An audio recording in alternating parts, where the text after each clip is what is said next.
అమరావతి చట్టబద్ధత బిల్లు విషయంలో లోక్సభ స్పీకర్ ఓం బిర్లాను టీడీపీ ఎంపీలు కలిశారు. బిల్లును 12 గంటలకు ప్రవేశపెట్టి వెంటనే చర్చకు అనుమతించాలని విజ్ఞప్తి చేశారు. 1 గంట తర్వాత చర్చకు అనుమతిస్తామని, 12 గంటలకు జనవిశ్వాస్ బిల్లుపై చర్చ ఉందని స్పీకర్ తెలిపారు.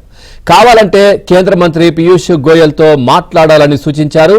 దీంతో పీయూష్ గోయల్ను కలిసేందుకు టీడీపీ ఎంపీలు ఆయన ఛాంబర్కు వెళ్లారు.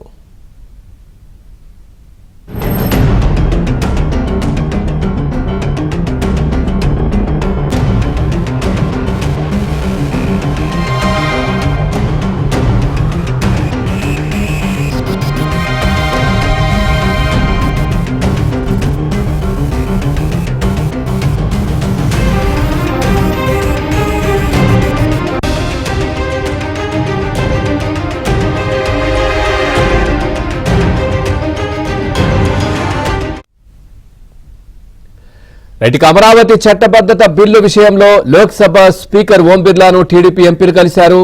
బిల్లును 12 గంటలకు ప్రవేశపెట్టి వెంటనే చర్చకు అనుమతించాలని విజ్ఞప్తి చేశారు. 1 గంట తర్వాత చర్చకు అనుమతిస్తామని, 12 గంటలకు జనవిశ్వాస్ బిల్లుపై చర్చ ఉందని స్పీకర్ తెలిపారు. కావాలంటే కేంద్ర మంత్రి పీయూష్ గోయల్తో మాట్లాడాలని సూచించారు. దీంతో పీయూష్ గోయల్ను కలిసేందుకు టీడీపీ ఎంపీలు ఆయన ఛాంబర్కు వెళ్లారు.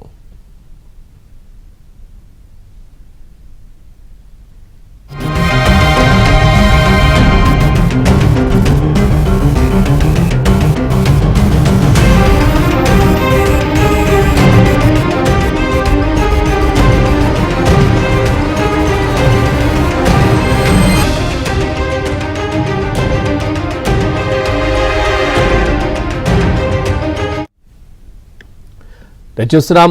అమరావతి చట్టబద్ధత బిల్లు విషయంలో లోక్సభ స్పీకర్ను ఓం బిర్లాను టీడీపీ ఎంపీలైతే కలిశారు. దీనికి సంబంధించి మరింత సమాచారం మా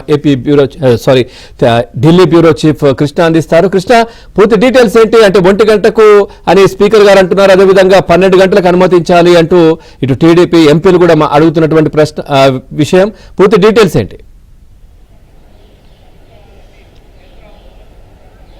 పవన్, కొద్దిసేపటి క్రితమే స్పీకర్ ఓం బిర్లాని టీడీపీ ఎంపీలంతా కలిశారు. టీడీపీ నేత లావు శ్రీకృష్ణదేవరాయలు నేతృత్వంలోని ఎంపీలు, అదేవిధంగా కేంద్ర మంత్రులు ఇద్దరు కూడా, పెమ్మసాని, రామ్మోహన్ నాయుడు ఇద్దరు కూడా కలిశారు. అంతా మిగతా ఎంపీలంతా కూడా కలిశారు.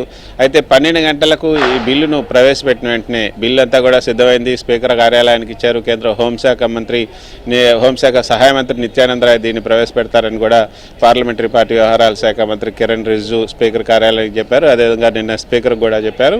అయితే ఈరోజు టీడీపీ ఎంపీలంతా వెళ్ళి స్పీకర్ని కలిసినప్పుడు 12 గంటలకు ఈ బిల్లును ప్రవేశపెట్టిన వెంటనే దాని మీద ప్రసంగించడానికి, దాని మీద చర్చ మొదలుపెట్టండి ప్రవేశపెట్టిన వెంటనే అని కూడా కోరటం జరిగింది. అయితే ఇంతకుముందు అంటే ఆర్డర్లో ఉన్నటువంటి 2 బిల్లులు ఉన్నాయి. ఆ 2 బిల్లుల తర్వాత దీన్ని ఇస్తా అన్నారు.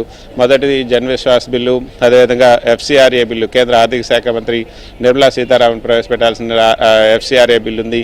సో ఈ 2 బిల్లుల తర్వాత ఇస్తాను, లేదంటే మొదట జనవిశ్వాస్ బిల్లు అయిన తర్వాత 1 గంటకి ఆ బిల్లుని ఇస్తాను. జనవిశ్వాస్కు సంబంధించినటువంటి బిల్లు మీద ఒక గంట చర్చించిన తర్వాత 12 గంటలకి ప్రారంభమైతే గంట తర్వాత 1 గంట తర్వాత మళ్ళీ ఈ అమరావతి చట్టబద్ధతకు సంబంధించినటువంటి బిల్లు మీద చర్చకు అనుమతిస్తా అన్నారు. కాదు, 12 గంటలకు ఈ బిల్లుని ప్రవేశపెట్టిన వెంటనే మీరు అనుమతించాలని కోరటం జరిగింది.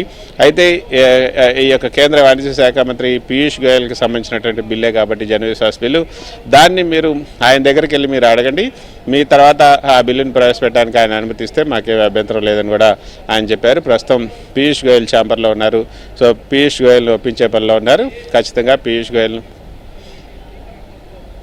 ఓకే, ఈ యొక్క పీయూష్ గోయల్ ఆఫీస్లో ఉన్నారు. వాళ్ళు పీయూష్ గోయల్ని రిక్వెస్ట్ చేస్తున్నారు. పీయూష్ గోయల్ కూడా 12 గంటలకి దీన్ని అనుమతించే అవకాశం ఉందని కూడా చెప్తూ ఉన్నారు.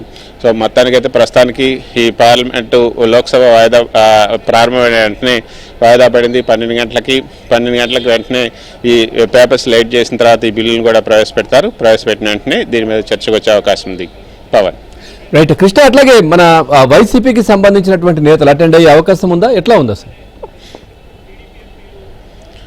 వైసీపీకి సంబంధించినటువంటి ఎంపీలు కూడా హాజరు కావాలని నిర్ణయించుకున్నట్లుగా మనకు అందుతున్నటువంటి సమాచారం. కొద్దిసేపటి క్రితం గురుమూర్తిని కొంతమంది విలేకరులు ఫోన్ చేసి అడిగినప్పుడు వైసీపీ ఎంపీలు పాల్గొంటారు, ముఖ్యంగా మిథున్ రెడ్డి కూడా పాల్గొంటారు. మిథున్ రెడ్డి మేము ఈ యొక్క బిల్లుకు మద్దతు ఇస్తాం, కాకపోతే అక్కడ అమరావతిలో రైతులకు జరుగుతున్నటువంటి అన్యాయం ఏదైతుందో దాని గురించి కూడా మాట్లాడతాం, అమరావతి ముసుగులో చేస్తున్నటువంటి రియల్ ఎస్టేట్ వ్యాపారం గురించి కూడా మాట్లాడతామని కూడా ఆయన చెప్పినట్టుగా తెలుస్తుంది.